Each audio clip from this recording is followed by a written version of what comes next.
গণমানুষের সংগঠন বাংলাদেশ খেলাফত মজলিসের পক্ষ থেকে দেশবাসীর উদ্দেশ্যে আমাদের সংগঠনের কিছু বক্তব্য তুলে ধরার জন্য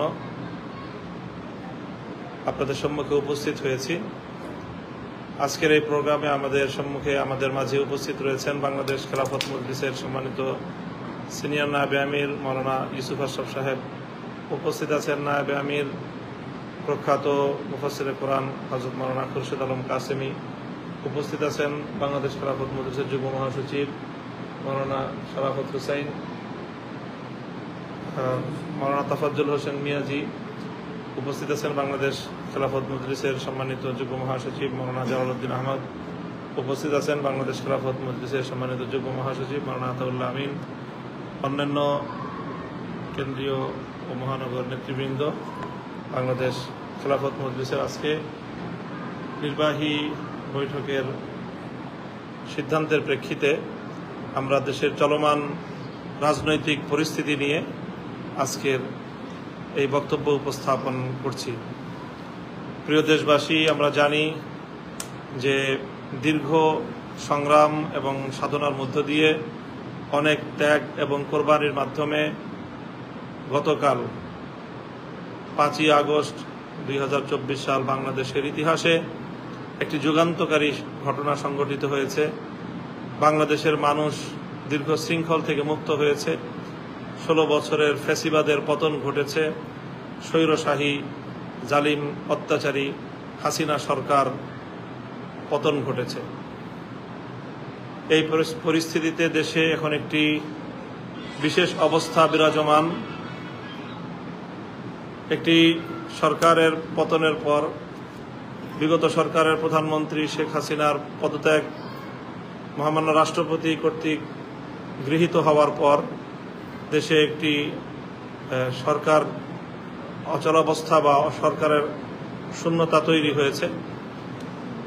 এহেন পরিস্থিতিতে খুব দ্রুত অল্প সময়ের মধ্যে একটি নতুন সরকার গঠিত হবে, সে বিষয়ে সংশ্লিষ্ট মহল কার্যক্রম পরিচালনা করছেন। আমরা রাজনৈতিক দল হিসেবে আমাদের জায়গা থেকে আমরা ভূমিকা পালন করছি। আমরা সহযোগিতা করার জন্য আমরা আমাদের কার্যক্রমকে এগিয়ে নিয়ে যাচ্ছি।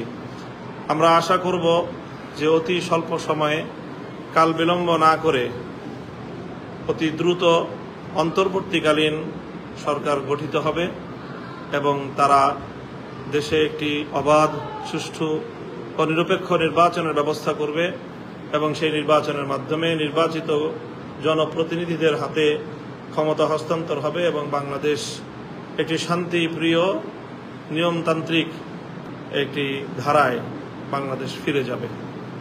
প্রিয় দেশবাসী, আজকের এই পরিস্থিতিতে বিশেষ করে গতকালকের গণ অভ্যুত্থানের মুখে ফ্যাসিবাদী সরকারের পতনের পর আমরা লক্ষ্য করছি রাষ্ট্রের বিভিন্ন সেক্টরে কিছুটা বিশৃঙ্খলা এবং এক ধরনের অচল অবস্থা বিরাজমান রয়েছে। আইন শৃঙ্খলা পরিস্থিতির অবনতি ঘটেছে। দেশের অধিকাংশ জায়গাতেই আইন শৃঙ্খলা রক্ষাকারী বাহিনী, পুলিশের কোনো উপস্থিতি নেই, যার কারণে গোটা দেশে এক ধরনের অরাজক এবং অনিরাপদ একটি অবস্থায় দেশবাসী বর্তমানে কালাতিপাত করছে। এহেন প্রেক্ষিতে আমাদের জন্য জাতি হিসেবে অত্যন্ত গুরুত্বপূর্ণ একটি চ্যালেঞ্জ আমাদের সম্মুখে রয়েছে, যে চ্যালেঞ্জ আমাদেরকে সম্মিলিতভাবে ঐক্যবদ্ধ শক্তির মাধ্যমে উতরে যেতে হবে, যাতে বাংলাদেশ নতুন কোনো অশুভ শক্তির ষড়যন্ত্রের শিকার না হয়, নতুন কোনো অশুভ শক্তির করাল গ্রাসে যেন পরিণত না হয়।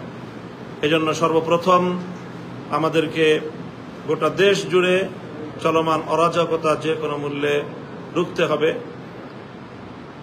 অনেক প্রাণহানি ঘটেছে, প্রায় গতকাল সহ 500 প্রাণহানির কাছাকাছি ঘটেছে গণমাধ্যমের সূত্র মতে। আর এর বাইরে যেই তথ্যগুলো আমরা পেয়ে থাকি তাতে প্রাণহানির সংখ্যা, নিহতের সংখ্যা এর চেয়ে আরো অনেক বেশি হবে বলেই আমরা অনুমান করে থাকি।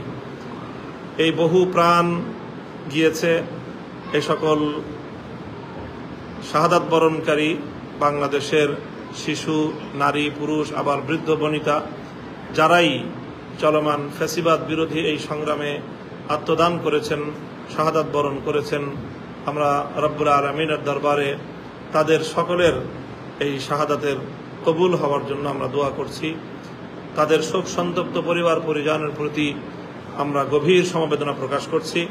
সেই সঙ্গে দেশবাসীর প্রতি আমরা আহ্বান জানাই যেন ক্ষতিগ্রস্ত প্রতিটি মানুষের পাশে, প্রতিটি পরিবারের পাশে আমরা সকলে যার যার সামর্থ্য অনুযায়ী সাহায্যের হাত নিয়ে আমরা তাদের পাশে যেন দাঁড়াই। সেই সঙ্গে আমরা দেশবাসীর প্রতি আহ্বান জানাই যে রাষ্ট্রীয় সম্পদ সহ দেশের সকল জাতীয় যেই প্রপার্টিজ রয়েছে, দেশের সকল স্থাপনা, গুরুত্বপূর্ণ স্থাপনাগুলো যেন আমরা সকলে রক্ষা করি, কারণ এগুলো কোনো ব্যক্তির সম্পদ নয়, এগুলো সরকারের সম্পদ নয়, এগুলো রাষ্ট্রের সম্পদ। কাজে এ বিষয়ে আমাদেরকে খুব লক্ষ্য রাখতে হবে। এ বিষয়ে আমরা বাংলাদেশ খেলাফত মজলিসের সর্বস্তরের দায়িত্বশীলদেরকে, নেতাকর্মীদেরকে পাড়ায় পাড়ায়, মহল্লায় মহল্লায়, জেলা উপজেলায়, ইউনিয়ন, ওয়ার্ড, মহল্লা পর্যায় পর্যন্ত স্বেচ্ছাসেবকের ভূমিকা পালন করার জন্য উদাত্ত আহ্বান জানাচ্ছি। সেই সঙ্গে পুলিশ সহ আইন শৃঙ্খলা রক্ষাকারী সকল বাহিনী যাদের জনগণের জানমাল ও রাষ্ট্রীয় সম্পদ রক্ষা করার দায়িত্ব রয়েছে, তারা অনেকেই এখনো এই পরিস্থিতিতে তারা দায়িত্ব পালন থেকে বিরত রয়েছেন। আমরা আহ্বান করব সত্বর সকল আইন শৃঙ্খলা রক্ষাকারী বাহিনী যার যার দায়িত্বে আপনারা নিয়োজিত হন, নিজ নিজ কর্মস্থলে আপনারা আত্মনিয়োগ করুন। দেশবাসীর এই দুর্দিনে, জাতির এই ক্রান্তিকালে আপনাদের পক্ষ থেকে দেশ ও জাতির জানমাল ও সম্পদ রক্ষার জন্য ঐতিহাসিক দায়িত্ব পালন করার প্রতি আমরা আপনাদেরকে উদাত্ত আহ্বান জানাচ্ছি। সেই সঙ্গে আমরা দেশবাসীর প্রতি এবং আমাদের সংগঠনের সকল নেতাকর্মীর প্রতি, সকল আলেম সমাজের প্রতি বিশেষভাবে আমরা আহ্বান জানাবো যে আমরা যেন আইন শৃঙ্খলা রক্ষাকারী বাহিনীর কাঁধে কাঁধ মিলিয়ে আপনার স্বেচ্ছাসেবকের ভূমিকা এবং সহযোগিতার ভূমিকা পালন করবেন। বিশেষভাবে আরেকটি বিষয়ের প্রতি আমরা দেশবাসীর প্রতি দৃষ্টি আকর্ষণ করছি এবং বিশেষ করে সকল ওলামা আলেম সমাজ, মসজিদের ইমাম সাহেবান, মাদ্রাসার শিক্ষকবৃন্দদেরকে আমরা এক্ষেত্রে একটি বিশেষভাবে লক্ষ্য রাখার জন্য অনুরোধ করব। সেটি হলো যে সাম্প্রদায়িক সম্প্রীতির যে বাংলাদেশ, এই বাংলাদেশের পরিচয় যেন বিশ্ব দরবারে ভিন্ন কোনোভাবে কেউ তুলে ধরার প্রয়াস চালাতে না পারে, সে ব্যাপারে আমাদেরকে সোচ্চার এবং সতর্ক থাকতে হবে। সেজন্য আমরা সংখ্যালঘু যারা রয়েছেন আমাদের দেশে, হিন্দু, বৌদ্ধ, খ্রিস্টান সহ উপজাতীয় অন্যান্য ধর্মাবলম্বী যারা বসবাস করেন, তো সকল ধর্মাবলম্বীদের সহাবস্থানের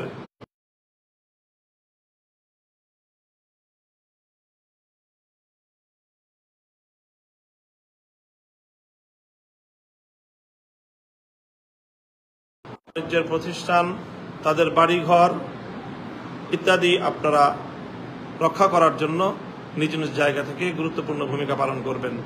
এজন্য প্রয়োজনে আপনারা জায়গায় জায়গায় ছোট ছোট দল গঠন করে প্রহরায় নিয়োজিত হবেন। বিশেষ করে রাত্রিবেলার অন্ধকারে, রাতের অন্ধকারকে সুযোগ করে, পুঁজি করে দুর্বৃত্তরা যেন কোনো দুর্বৃত্তায়নের সুযোগ না পায়। আমরা আরও কিছু দুঃখজনক ঘটনার সংবাদ পাচ্ছি, সেটি হলো বিভিন্ন জায়গায় ডাকাত দল, সন্ত্রাসী দল তারা সংঘবদ্ধ হয়ে জনগণের জানমালের উপর হামলা করছে, মানুষের সম্পদ লুটে নেওয়ার চেষ্টা করছে। কাজে সেই বিষয়েও আমরা সোচ্চার থাকার চেষ্টা করব। সেই সঙ্গে আমি বাংলাদেশের সশস্ত্র বাহিনীর যারা দায়িত্বশীল রয়েছেন, অন্যান্য আইন শৃঙ্খলা রক্ষাকারী বাহিনীর যারা দায়িত্বশীল রয়েছেন, তাদের প্রতি আমরা উদাত্ত আহ্বান জানাবো যে দেশের মানুষের জানমালের নিরাপত্তার গুরুত্ব হলো সর্বাগ্রে। কাজেই এটি অগ্রাধিকারের ভিত্তিতে দেশের জনগণের জান। সর্বশেষ আমরা আজকের এই বক্তব্য থেকে মহামান্য রাষ্ট্রপতির প্রতি আমরা উদাত্ত আহ্বান জানাবো যে অতি দ্রুত সময়ের মধ্যেই যেন অন্তর্বর্তীকালীন নতুন সরকার গঠন করা হয় এবং সেই সরকারের কাছে দায়িত্ব হস্তান্তরের মাধ্যমে বাংলাদেশে যেন একটি স্থিতিশীল এবং স্বাভাবিক পরিস্থিতি ফিরিয়ে আনার চেষ্টা করা হয় এবং অনতিবিলম্বে একটি অবাধ, নিরপেক্ষ ও সুষ্ঠু নির্বাচনের মাধ্যমে নির্বাচিত সরকারের হাতে যেন ক্ষমতা হস্তান্তরের প্রক্রিয়া অগ্রসর করে নেওয়া হয়। সেই সঙ্গে ইতিমধ্যে যে সকল কারাবন্দী আমরা গণমাধ্যম থেকে জানতে পারছি যে অনেকেই মুক্তি পেয়েছেন, আর এখনও যারা মুক্তি পাননি আমরা তাদের সকলের আশু মুক্তি প্রত্যাশা করছি। ইনশাআল্লাহ আমরা সকলে আমাদের বাংলাদেশটাকে আমরা সকলে মিলেমিশে গঠন করব।